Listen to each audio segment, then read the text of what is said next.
Comment remplir sa déclaration d'impôt crypto en Belgique? Dans ce guide vidéo, on vous montre étape par étape comment remplir correctement votre déclaration de revenus pour tout ce qui concerne les actifs numériques. Chez Waltio, nous accompagnons les propriétaires de crypto-monnaies dans leur déclaration fiscale depuis 2019. Alors, vous êtes au bon endroit. Pour commencer, rendez-vous sur le site minfin.fgov.be. Pour rappel ou pour info, en Belgique, votre imposition est déterminée en fonction de votre profil d'investisseur. Avant de commencer votre déclaration, il vous faudra donc connaître cette information en avance. Si vous ne connaissez pas votre profil, vous retrouverez dans la description de cette vidéo un lien vers un questionnaire qui vous aidera à déterminer votre profil. Commençons par le premier profil, le bon père de famille. Si vous êtes bon père de famille, alors vous n'avez pas à déclarer vos gains de plus-value au titre des revenus divers. Cependant, si vous avez réalisé des gains de stacking ou de farming, vous devez les déclarer au titre des revenus mobiliers. Pour ce faire, rendez-vous dans la partie 1, la déclaration, puis au cadre 7, revenus des capitaux et biens mobiliers. Puis, renseignez le montant total des intérêts perçus sur l'année fiscale en cours dans le champ 1444. Attention, ce champ ne doit pas inclure les plus-values ou moins-values réalisées lors de la revente de vos cryptos. Il s'agit uniquement de la valeur de vos gains de stacking et de farming.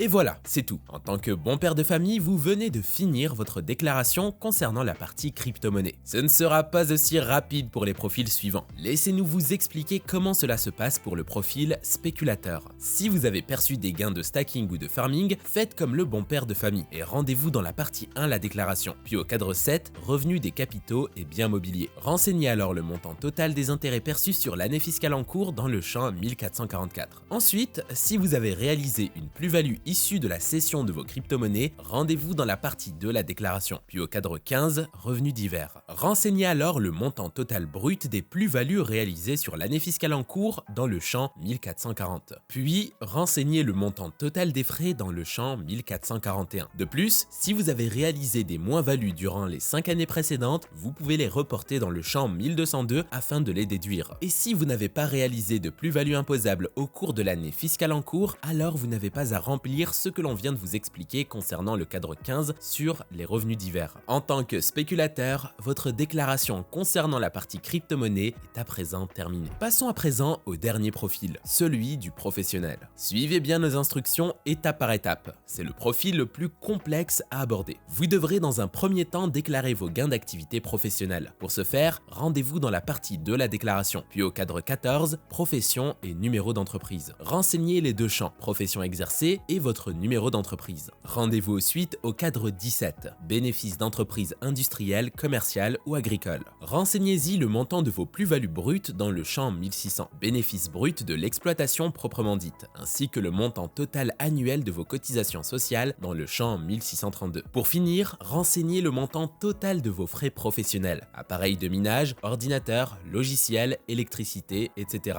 dans le champ 1606. Maintenant que vos gains sont correctement déclarés, vous allez pouvoir déduire les pertes professionnelles provenant d'années antérieures si vous en avez et si celles-ci n'ont pas encore été déduites. Pour ce faire, rendez-vous dans la partie 1, la déclaration, puis au cadre 8, pertes antérieures et dépenses déductibles. Puis reportez les pertes déductibles dans le champ 1349. Avec ceci, vous êtes arrivé au bout de votre déclaration concernant la partie crypto-monnaie en tant que profil professionnel. Remplissez les autres cadres jusqu'à ce que votre déclaration soit complète. Une fois ceci terminé, vous devriez obtenir le montant d'impôt dû. Comme on l'a vu au cours de cette vidéo, vous avez besoin de plusieurs informations pour mener à bien votre déclaration. Vous n'êtes pas à l'abri d'une erreur de calcul ou d'un oubli de case à remplir. C'est pour cela que chez Waltio, nous accompagnons les détenteurs de crypto-monnaies depuis 2019 dans leur déclaration fiscale. En vous inscrivant gratuitement sur notre plateforme, vous pourrez y synchroniser tous vos portefeuilles et comptes crypto. Waltio vous accompagnera pas à pas jusqu'à la validation de votre déclaration en ligne et en bonus, notre outil vous aidera à identifier automatiquement de potentielles réductions d'impôts. Alors, pour calculer et déclarer vos impôts crypto en un clic, utilisez le lien en description pour démarrer gratuitement. Et si vous préférez faire le processus par vous-même, allez voir cette vidéo où on vous explique comment calculer correctement les gains issus de vos cessions d'actifs numériques pour que vous puissiez remplir votre déclaration avec les bons chiffres.